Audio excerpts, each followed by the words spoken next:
FBI wanted police officer Kyari detained man for 11 months as family petitions Inspector General of Police. Suspended Deputy Commissioner of Police Abba Kyari, while in charge of the Inspector General of Police's Intelligence Response Team, arrested and detained a man Sunday Okoro from Sapele, Delta State since September 2020 following some complaints about threats to life.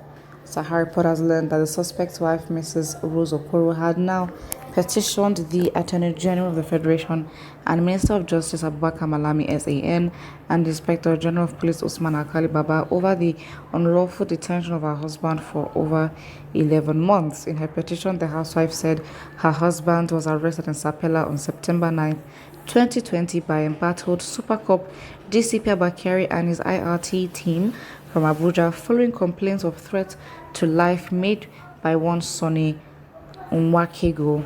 The woman added that her 14-year-old son was arrested, handcuffed with the father, and paraded like common criminals while their phones were confiscated. She alleged that her son was detained for over 3 weeks before he was released. Mrs. Okoro said their lawyer had made several attempts, and her husband on three occasions was granted bail, but allegedly frustrated by his prosecutor on alleged instructions of Kyari. The petition reads in part, on Wednesday, September 9, 2020, at about 6:30 a.m., my husband, Sunday Okoro, was unlawfully arrested in our home with a 14-year-old son, a gatekeeper, the DJ working in our hotel, my husband's sister's son, Precious, and his cousin by some men on Mufti who ransacked our private home and hotel without finding any incriminating thing. They were all taken to Benin, and when I inquired, I was told the police team was not from Benin but led by Abba Kyari before they were transferred to Abuja. They were denied bail for 2 weeks until we had a human rights activist who came to our rescue, but before then the complainant, Sonny Nwakego, who is not a policeman, dragged my husband to a school in Benin in the company of the police team for torture every morning. The lawyer was able to secure the release of our son and gate man, but the DJ was not allowed to go until we paid the sum of 600,000 naira, while my husband was still held, maltreated, and kept in an abattoir from September 9th to October 27th, 2020, before taking to area court in Mpape that has no jurisdiction to entertain an alleged case of threat to life. The area in court in Mpape declined jurisdiction, and my husband was remanded in Suleja Correctional Center with no concrete evidence of offense till May 19th, 2021, and when he was arraigned for a case of threat to life and act of terrorism at the Federal High Court. Wow, I mean, okay, now the timeline of this is absolutely mad, and this, first, I'm just referring this to Nnamdi Kanu and Sunday Igboho. Well, specifically Nnamdi Kanu, because the first process of elongating this whole process was obviously, his case was adjourned until the 26th of July, and now they're waiting until the 21st of October because apparently this man that was in the custody of the government did not show up. How will he not show up?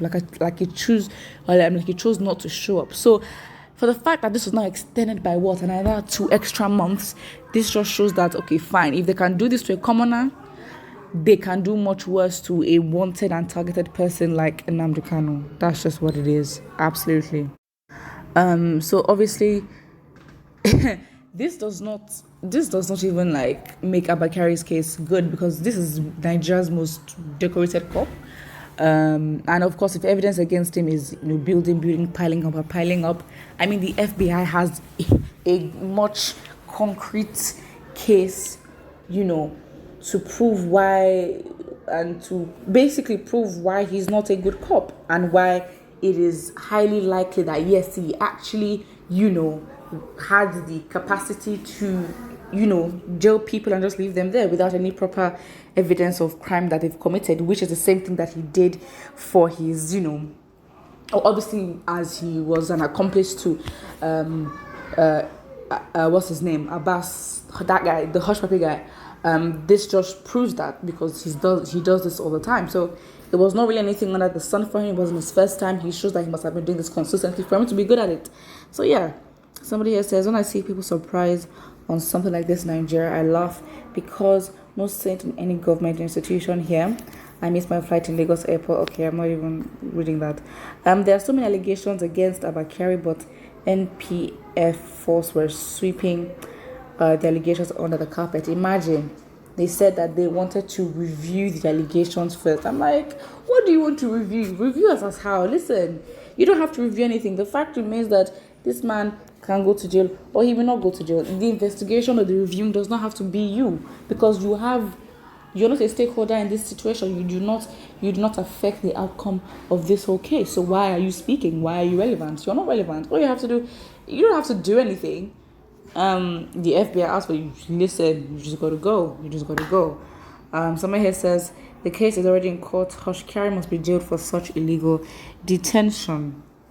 They put like funny memes of, basically incompetent lawyers. Someone here says the truth is that any person who gave wrong judgment will also receive wrong judgment. Somebody here says Abba Kyari should go ahead, defend the charges if you are also a tailored police yourself. Emulate Maz Nnamdi Kanu, who is ready to defend the man in Aso Rock. It is not Buhari that PMB died and buried in unmarked grave in Saudi Arabia in 2017. Oh, I'm not reading that. Someone says they are trying to establish the fact that Kyari has a criminal case in Nigeria, which means he has to answer the case here, thereby stopping his extradition to the US. It's just a game. That is probably a very good point as well. But then, really and truly, doesn't really say anything good about Abba Kyari or the Nigerian police force, because if they're trying to make a case in Nigeria, it means that within the country itself, there is no regulation as to how law is being enforced, which obviously is not a good look on the entire system. And again, if anything, it makes the case for Abba Kyari even worse, because it gives the prosecutors even more leverage, even more solid proof, even more case against him. Like, they're just easily gonna win. So again, in this case, I think they're stalling, their sluggishness. Maybe it's a sign that he may be guilty, and they don't want that because it's embarrassing. It's embarrassing to them. And of course, Abba Kyari, in an article he said that if the government do not defend him, he's going to come out and expose past IGPs and other political elites for what he has done for them. So this is going to get interesting. Yeah, put what you think about this, and don't forget to like and subscribe.